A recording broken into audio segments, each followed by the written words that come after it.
Oi para todo mundo falando da Parashá, com o Rabbeinu Roni Hadid e eu, Meir Kalmus. A gente está aqui na Parashat Yitro. Parashat Yitro é a Parashá do sogro do Moshe.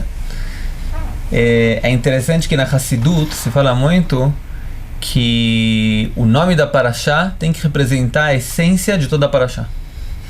E é incrível imaginar que a Parashá do recebimento da Torá, que é a Parashat Yitro, recebe como nome central Yitro, que é o nome de uma pessoa que nesse momento ou se converteu, ou está para se converter, não é um judeu de nascença, não passou pelo exílio do Egito, não estava, de acordo com muitas ideias aqui no Matan Torá também, no recebimento da Torá também, e ele vem agora a toda, a gente pode ver pelos Midrashim e por muitas citações dos nossos sábios, que ele tinha uma personalidade muito forte. Ele era uma pessoa que tinha uma sabedoria muito grande, conhecia muita coisa, ciência, tecnologia, tudo que existia na época. Todas as idolatrias do mundo ele conhecia também, decidiu pelo judaísmo, chega agora até Moshe Rabbeinu e encontra Moshe Rabbeinu, de acordo com a ideia que essa parashá, do começo da parashá já é depois do Matan Torá, ensinando o povo as leis que foram entregues no Monte Sinai. Ele fala para Moshe Rabbeinu: Moshe Rabbeinu está fazendo as coisas erradas. Em vez de você ficar sozinho dando as leis, que todo mundo vem para você perguntar, você tem que criar uma hierarquia de rabinos. Tem rabinos, super rabinos, rabinos normais, rabinos de cidades, rabinos das ruas. E de acordo com isso, cada um vai para o seu rabino mais próximo. Se ele não sabe responder, ele vai para o rabino acima. E assim, que nem a gente existe no sistema judiciário, né? A pessoa vai no sistema, no tribunal regional, se não dá certo vai no tribunal nacional, né? Até chegar no Supremo Tribunal, se a pergunta for muito complicada, que os pequenos tribunais não conseguem resolver a questão. Essa ideia, né, que vem uma pessoa trocar a maneira como é feito o julgamento dentro do povo de Israel, na verdade, é uma coisa íntima ligada à Torá, ligada a como manejar a Torá, como ensinar a Torá, como passar a Torá, como então uma pessoa que está fora do povo de Israel pode entrar, se infiltrar nessa história dessa maneira e mudar a maneira interna do povo de Israel de se comportar em termos judiciários, em termos da halakha. E não só isso, está escrito na continuação do que você está falando, que Moshe, ele acatou tudo o que vai chamar Moshe lekol chotno, veskol asher amar. Ele fez tudo que esse conselheiro de organização, que é Yitro, o sogro dele, falou para ele fazer. A Torá está falando, Moshe acatou isso, como fosse uma aprovação que foi dada. Não só isso, a Torá trouxe essa história toda para falar que isso aconteceu, que Yitro deu esse conselho e Moshe acatou essa tal hierarquia e tal. Sim, certo modo. Agora tem uma coisa que Moshe não fez igual Yitro, e dessa mudança a gente pode entender em que coisa Yitro é legítimo essa intervenção de Yitro, nessa maneira que você falou da Torá, e o que não é legítimo. Porque alguém me escreveu, por exemplo, eu estou colocando Sim. já em ordem também, né? Sim. Escreveu um rapaz simpático no Sim. YouTube, e ele falou: olha, a Torá escrita eu entendo, está escrita e tudo, etc e tal, mas a Torá oral, isso que as pessoas trazem Torá oral, isso é mudar a história, eu não acredito, tem só a Torá escrita. A gente já falou uma vez, né? Quem procurar no nosso channel pode já também, de acordo com Torá oral, pode achar nossa palestra, nossa conversa sobre Torá oral, provando que existe uma Torá oral. A pergunta seria agora: quem é o dono da Torá oral? Quem pode falar, eu represento a Torá oral? E quem pode falar, não, eles são só um inventador? Quer dizer, a princípio o Yitro é um inventador, ele vem agora, ele vem acrescentar como a gente vai julgar as pessoas, como vai fazer a hierarquia, como não vai fazer. Sim. Que direito ele tem de fazer isso, quem tem direito, quem não tem direito. Sim, então é exatamente esse ponto, que se a gente reparar, Yitro, nessa proposta para Moshe, ele falou: as coisas que são pequenas, você deixa para a hierarquia menor. Coisas que são grandes, você passa para outra instância. Se é um caso que é um caso muito grande, é um caso que pode envolver muito dinheiro, ou muitas pessoas, ou muitas coisas, isso passa para uma instância mais importante. E o Moshe falou, interessante o que você falou, eu vou fazer como você está falando. Esse processo de hierarquia e passar de uma instância de tribunal para outra. Mas quando ele falou as palavras de Yitro, ele falou, uma coisa que é fácil, ela vai ficar nas instâncias inferiores. Uma coisa que é cachê, uma coisa que é difícil, ela é complexa, ou ela é elaborada, ou ela precisa de talvez uma experiência maior, um conhecimento maior, ela sobe para outra instância. Isso por si, essa diferença de Moshe já tem uma mensagem moral dentro dela, mas a gente pode falar além da mensagem moral em relação ao que você está falando. Só pela mensagem moral, já que a gente está falando, é que a Torá, em termos da verdade e procurar o que é certo fazer, às vezes não depende da ordem de grandeza da coisa. Às vezes é um fato pequeno, uma coisa que acontece entre duas pessoas, ou uma coisa que talvez não tenha muita consequência financeira e tal, mas às vezes, por a gente procurar a verdade e tentar fazer o certo, e é o que a Torá está tentando fazer, que a Torá, no fundo, ela tenta fazer com que a verdade divina, a vontade divina, ela venha para o mundo. Às vezes precisa de uma instância mais especialista. E para isso, essa hierarquia serviu. Ou seja, em certo modo, respondendo agora ao que foi colocado, que Moshe ele acatou a nível, vamos dizer assim, de organograma, a nível de conselho, que isso pode existir no judaísmo, pode ter essa estrutura hierárquica. Centralizador, ele era um centralizador. Ele é um centralizador, e a Torá fala para ele, distribui, cria essa condição. Nesse ponto, ele aceitou o que a Torá estava falando. É como os sábios dizem que se falarem para você que entre os povos existe a Torá, não acredite. Se você fala que existe sabedoria, acredite. Amarta imesh Torá altamin chokhmata amin. Ou seja, nós podemos, em termos de judaísmo, acatar que existe várias sabedorias que podem até enriquecer a cultura do povo judeu, mas não uma Torá, não uma maneira de agir em termos da verdade, em termos da ordem divina. Isso a gente não fala. Então, nesse ponto também, Moshe ele aceitou o nível de conselho organizacional de Yitro. Mas o critério que Yitro tinha colocado de o que é uma coisa para passar para outra instância ou não. A ideologia, o ponto de vista da Torá é outro. Não é a ordem de grandeza, o negócio é uma coisa grande ou pequena. Essa é uma coisa, é complexo, não é complexo. Okay. É uma coisa difícil, não é difícil. O Yitro falou, se é um caso grande, complicado, de 5 milhões de dólares, você passa para os maiores. Se mas às vezes é um caso mais simples, uma discussão sobre uma caneta de 2 pobres, você passa para o mais baixo. Isso não vale a pena, mas essa caneta pode ser uma situação muito limite, que precisa de sábios maiores para entender, de poder estabelecer qual é a situação de litígio que tem lá. Mas pode ser uma questão de 100 milhões de dólares, vou falar mais que você, 100 milhões de dólares. Mas às vezes é um problema simples, que pode ser até uma instância menor. Isso é de maneira geral, a gente entender a coisa. Agora, existe uma coisa... Quer dizer, Moshe Rabbeinu está dizendo então que por um lado, você pode aceitar ideias que vêm fora da Torá, que não influem não influem a Halachá. Por outro lado, você tem que verificar quando você faz isso, se isso não está indo em contrapartida aos princípios que você recebeu no Monte Sinai. Isso que Moshe Rabbeinu fez. Por um lado, ele aceita a ideia externa do Yitro, que é impossível você centralizar todo o governo só para você mesmo. Você tem que fazer uma hierarquia de governança. Por outro lado, ele não aceita a ideia do que o que é importante e o que é menos importante. O que é importante e o que é menos importante, a Torá vai nos ensinar, Deus vai nos ensinar. Se você quer ensinar agora a organização, isso a gente pode aceitar de você. Agora, não é que a Torá deixa de lado todo esse lado de estrutura, organização, que são coisas que não são importantes. Tem vezes que a Torá sim escolhe também enveredar para coisas que são mais essenciais. Porque existe uma pergunta geral, por exemplo, se a mídia em si é uma coisa importante ou não. Às vezes dizem que a mídia é a própria mensagem. Você está usando uma certa mídia, é uma própria mensagem, às vezes, que você está usando um veículo, isso quer dizer alguma coisa. Isso mostra alguma coisa, que você aceita, é legítimo isso. Isso que Moshe está aceitando, que usar uma hierarquia, quer dizer que é legítimo. A Torá, às vezes, tem coisas que ela é totalmente, vamos dizer assim, neutra. Tem coisas que a Torá é totalmente, que não pode de jeito nenhum que aconteça, e tem coisas que são temporais, que é flexível. Isso é uma coisa que a Torá foi neutra, essa hierarquia.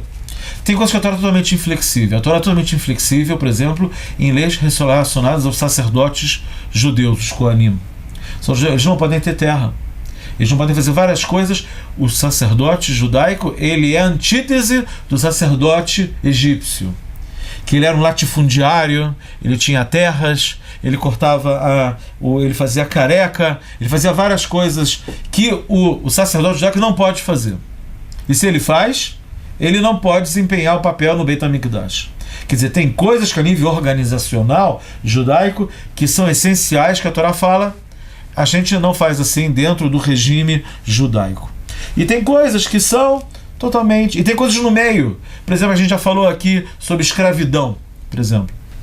Que a Torá nunca aplacou, apesar que a Torá não gosta muito de escravidão, ela nunca aplacou a escravidão, porque a escravidão foi uma coisa que aconteceu na evolução da humanidade, que foi legítima até determinado ponto. Na história, tem gente que ainda acha que é legítimo, mas a gente sabe que hoje é algo totalmente horrendo. Hoje em dia existe outro tipo de escravidão. Escravidão capitalista é outro tipo de escravidão? Pode ser, sem entrar nisso. Agora E tem outras coisas, a própria alimentação. A Torá fala que na era antes de Noé, que as pessoas não consumiam carne animal. E depois foi liberado carne animal. E tem algumas opiniões que falam que no final da era messiânica, de novo, a humanidade vai ser vegetariana. Isso é uma discussão. Mas, de modo geral, a gente vê que tem coisas que a Torá ela tem uma opinião muito formada. Isso é totalmente coisas que não são para discussão. E tem coisas que são maleáveis. E tem coisas que são totalmente totalmente erradas. Por exemplo, sim. Não, mais uma vez então, ou seja, na verdade nesse ponto, né, Moshe Rabbeinu como representante da Torá, aqui não tem discussão na verdade, porque Moshe Rabbeinu foi quem recebeu a Torá. Sim. E Torá não vai poder dizer para Moshe Rabbeinu faça assim ou faça assado, se Moshe Rabbeinu é o próprio homem que recebeu a Torá. Sim. A pergunta, na verdade, eu estou me lembrando que a gente já discutiu uma vez um pouco sobre isso também, na continuação, nas gerações próximas, quem tem direito de falar, eu estou explicando a Torá de acordo com a Torá de Moshe, e quem não tem direito de falar isso e só dá ideias como Yitro deu para melhorar o sistema. Sim, mas isso aí é uma coisa ligada ao que a gente falou daquela vez, que de modo geral... Acho que foi uma conversa sobre reformismo, a gente conversou uma vez sobre Pode ser que a gente falou disso, que no judaísmo, que nós acreditamos que tanto a Torá oral quanto a Torá escrita, ela foi entregue para Moshe por transmissão. Inclusive, até a gente gosta de dizer que a Torá oral, a gente falou aqui uma vez, que a Torá escrita é uma coisa minúscula em relação a toda a Torá oral, o volume de informação que tem a Torá oral, que foi transmitido de geração em geração, desde Moshe. E realmente... Uma das coisas que são alicerces da Torá oral é dizer que Moshe é o profeta ultimativo, que dele a gente se baseia tudo. E a Torá outorga para ele essa questão que Asiaminu Bechar, agora no Har Sinai, Deus fala para Moshe, agora eles vão acreditar em você totalmente. A gente também já falou disso aqui, que o Rambam, o Maimônides, dessa frase, ele diz, quer dizer que antes não acreditaram em você totalmente. Quer dizer, toda a questão da entrega da Torá no Sinai é muito para o povo ver que Deus está falando com Moshe. E o povo, assim, o Maimônides fala, e o povo via que Deus falava, Moshe, assim, assim, ao ponto que o povo tem uma hora, ficou com medo, até se afastou da entrega da Torá. Que a entrega da Torá, originalmente, os 10 mandamentos eram para ser ditos por Deus para toda a Israel. E depois do que começou o primeiro mandamento, o povo... É como se afastou algo como 2 milhas assim, e Moshe acabou recebendo isso de maneira particular, porque algo teve um choque muito grande. Depois que foi nomeado perante todos. Então isso outorga a Moshe toda a autoridade que é passada pela Smichá, que Moshe como fez com Yoshua, que botou as mãos sobre Yoshua, e fez o que a gente chama Smichá, que é o rabinato. Isso, na verdade, é o que outorga essa transmissão da Torá. Na verdade, uma das grandes provas, né? Eu não vou, já que a gente já falou sobre isso na nossa conversa do reformismo, eu não vou fazer isso de novo. Sim. Queria só mais 2 pontos importantes, né? O primeiro ponto, na minha opinião, que você pode acrescentar também na parte de Yitro, que a gente vê também nesse ponto, é que, como a gente começou a conversa, né? Como dizendo, por que a Parashá que recebemos a Torá foi recebida o nome de Yitro, talvez essa é a ideia também, que a Torá, por um lado, é um livro de halachot, de leis rígidas, que muita coisa não pode ser trocada. Por outro lado, dentro das halachot, dentro do sistema religioso, quem conhece a Gemara, o Talmud e as leis, entende que existe uma ampla distância que o juiz pode julgar cada caso de maneira diferente também, de acordo com o caso, de acordo com a pessoa, de acordo com o casal, de acordo com muita coisa que dentro dos parâmetros da lei judaica. Dentro dos parâmetros da lei judaica. Sim. E isso é exatamente o ponto que vem, talvez, Yitro ensinar a gente. Ou seja, como quem dizendo, vocês receberam a Torá, tá certo, tem leis, mas não percam a lógica. Sim. Ou seja, não mudem nada, mas usem a Torá que vocês receberam de acordo com as leis que vocês pegaram na Torá. Continue com a tua lógica humana, natural que você tem para entender como poder colocar, como poder baixar toda essa lei divina agora para o mundo. Você tem que tentar entender que você tem que usar todos os teus poderes, todas as tuas forças materiais, tecnológicas, filosóficas, servir a Torá, tudo que você puder fazer com a tua inteligência, você tem que fazer para conseguir baixar a Torá até o mundo. Isso que Yitro vem. Você estava lá em cima, você está todo centralizado porque você recebeu a Torá, você está naquela sensação ainda eu recebi a Torá, eu sinto toda a Torá em mim, eu tenho que passar para todo mundo isso. Eu entendo essa sensação tua por um lado, mas por outro lado, se você quer baixar isso para o povo, você tem que baixar um pouco também, em termos intelectuais, o teu nível também, baixar para baixo, dividir um pouco, deixar um pouco, largar um pouco, hierarquizar um pouco esse sistema, porque senão não vai dar certo. Você não pode ver na ideologia que você está lá no Monte Sinai. Isso é a grande verdade da Torá, que uma vez a gente tinha um rabino na Yeshiva que se chamava Rav Keidar Zichrono Livracha, que ele faleceu com uma idade cedo, isso que sejam ditas em memória dele também. Ele faleceu em Sukkot. E uma vez ele contou que ele perguntou para o Rav Shlomo Zalman Auerbach, se não me engano, que foi um dos grandes eruditos aqui de Israel, sobre uma halachá, uma lei do Shabat. E ele perguntou para ele como a gente fixa, como é a halachá aqui. E ele falou para ele, o que você quer dizer? Ele falou, não, qual é a halachá aqui? Ele falou, eu não entendo a tua pergunta. Quem foi a pessoa que perguntou sobre essa halachá? Isso eu quero saber. De acordo com isso eu vou dar uma resposta diferente. Ou seja, a própria halachá, dentro do mundo haláchico, leva em consideração. Às vezes, 2 pessoas podem perguntar a mesma pergunta haláchica. Óbvio que se acender a luz no Shabbat, ninguém vai receber uma resposta diferente. Mas dentro dos pontos mais minuciosos da halachá, cada uma pode receber uma resposta diferente que o rabino, de acordo com os princípios haláchicos que ele recebeu pelo Talmud, vai poder passar para frente. E essa é a Torá oral, essa é a força também que Yitro vem trazer, que guarda, unir a lógica, unir o bom senso às halachot, ao que você recebeu do Monte Sinai. O Rav Auerbach, uma coisa específica sobre isso que você falou, ele tem um eter conhecido que uma pessoa pode escutar amparo, uma pessoa que é surda, ela pode usar um aparelho no Shabbat, que eu, por exemplo, não posso usar esse aparelho que eu ainda escuto bem. Então, para mim é proibido de usar, e para uma pessoa que ela é surda, um aparelho auditivo, ele deu permissão. Perguntaram para ele, como? Aí, você pode imaginar que uma pessoa no Shabat, que ela não vai poder escutar durante todo o Shabat, ela vai esperar acabar o Shabat para poder usar esse aparelho? Isso foi parte, claro que não é só... parte das contas. É parte das contas. Existem muitas considerações halachicas nessa questão, sem querer entrar. Não é algo muito complexo, mas existe esse lado que ele levou em consideração humano na história, no cômputo geral das considerações dele.